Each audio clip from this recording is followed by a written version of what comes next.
We're just going to jump right into it, man. Week 18, and I'm going to hit that music. I don't care if it's in Quinn's head, because holy crap, what a game that was. Had about, not 10 heart palpitations, about 20 heart palpitations during this game. All the expression, the emotions felt. Sadness, anger, and then joy at the end. Wow.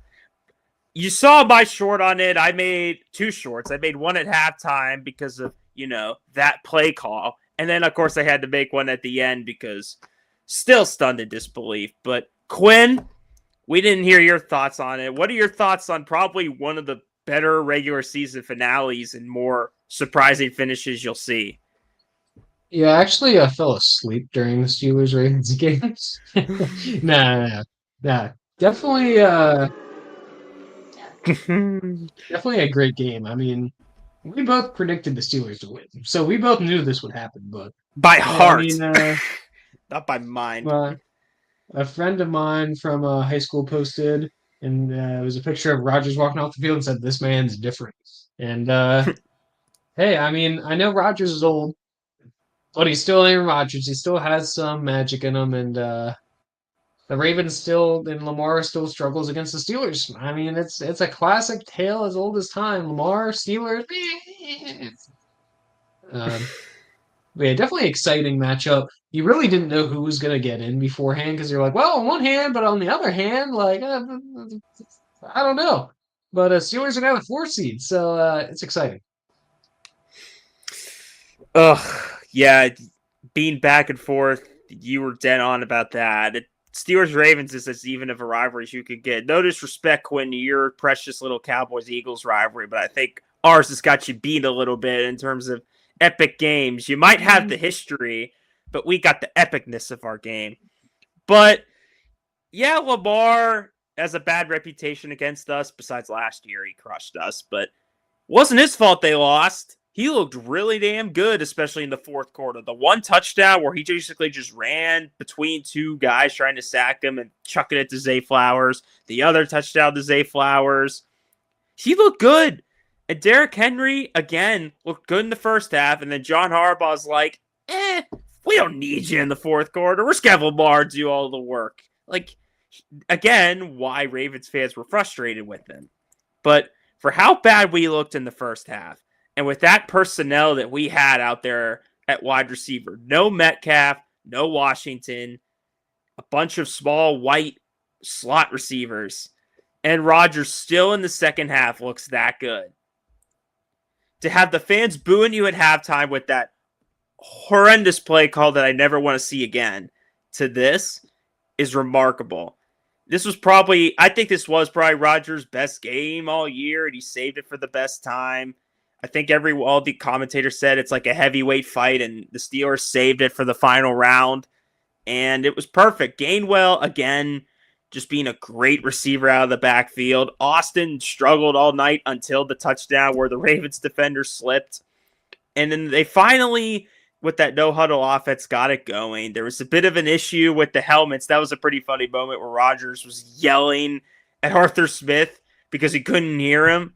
That's the cheap-ass Rooney technology for you. But still managed to win the game. Still managed to get it done. Bunch of key third down conversions. But, man, the heart attacks both teams had. From Boswell missing an extra point for the first time in 3 years to that fourth down play where TJ's that close to sacking him and likely makes the catch of his life to set him in the field goal range. But then Tyler Loop in a 44-yard field goal that people kept saying was easy. I know we're a little bit spoiled as to seeing a bunch of deep field goals. I know the Jags kicker, I think, kicked like a 67-yarder in week 18 as well, but it's not an easy kick. For a rookie kicker to kick with those stakes, I believe, Quinn, it's the first ever kick in NFL history, I think, that was like literally a win or go home kick. Like, I don't think that's ever happened before in like a regular season finale. So, yeah, good pressure to put on a rookie. And yeah, he pushed it. I feel bad for him. People making fun of him and stuff, that's one thing if it's all good and fun. let's not attack him personally. Unfortunately, that stuff happens, but I would appreciate if they don't because there are plenty of other chances for the Ravens to win. Not this game, but a bunch of other games. Do we want to go back to week 1 when you should have beaten Buffalo and you blew it? Or the Patriots when you were up 11 and blew it? Do not put the season on loop. I'm sorry. No. But it is rough going from Justin Tucker where he like makes every single pick not his last having year. to He deal was with, pretty unemployment. terrible his last year before he That's got true. caught. People tend to Yeah, forget with the that. exception of last year. But yeah, I imagine they're still going to be upset about that because they're like, we used to have a kicker that made every kick. Now we don't. But that's how the NFL works. Exactly. And just it was not even so much joy, it was more relief and just shock when they missed that kick. It felt like the most undeserved win of all time, but hey, sometimes better be lucky than good, and we are somehow, some way, the 4 seed.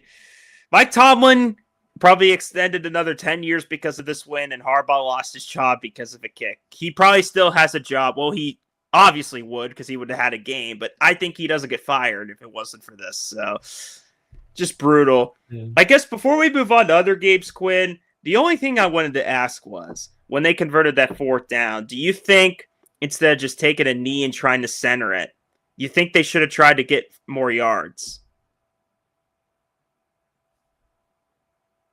No, I probably not. I mean, it's the last. You want to try and give your kicker the best shot, especially with the rookie guy coming in, and then I mean, it's coming down to the season. You don't want to potentially screw up the timing and have everything go wrong because we've seen that happen before with your kick, but just get it set up and just let your kicker kick it, Not the whole season comes down to this. You want it to be as easy, as perfect as it can be for him. Yeah, I also wanted to mention too, um, maybe they are resting Henry or not running Henry as much because of his age, because he is 32. Yeah. Statistics say real dip in like meaning running backs need more resting time, usually around 28, 29. And then like Frank Gore, he was an exception to this, but even like most running backs, and Henry isn't most running backs, but still you can understand why they're like we don't want to give him more than 30 carries a game because he's a little older. We want to keep him good shape. Now, the end of the season is a little more questionable. Maybe they thought they're going to win this game and wanted to rest Henry for the playoffs. But just to pull out another perspective on not playing Henry as much. But yeah, anyway. That's fair. I just think a simple handoff to Derrick Henry when they had a timeout left would have been fine trying to get some more yards because 44 is not easy. I get trying to center it, but he did push it pretty right. It would have been funny if they would just stayed at the angle that they were before they tried to center it. Who knows? Maybe it goes in. I mean, it's a bunch of would have, could have type stuff. Not saying it's the most egregious decision, just thinking from perspective. Man, maybe try to get 5 more yards, make it less than 40 or something, but who knows? Derrick Henry fumbles, and then we're crucifying Harbaugh for that. So it's kind of a no-win situation if you miss a kick. But, we still own you, Ravens. I don't care if we maybe didn't deserve to win that game. Heck yeah. Steelers going to 10-7. We've been 10-7 the last 3 years. By Tomlin, only the consistency of Tomlin.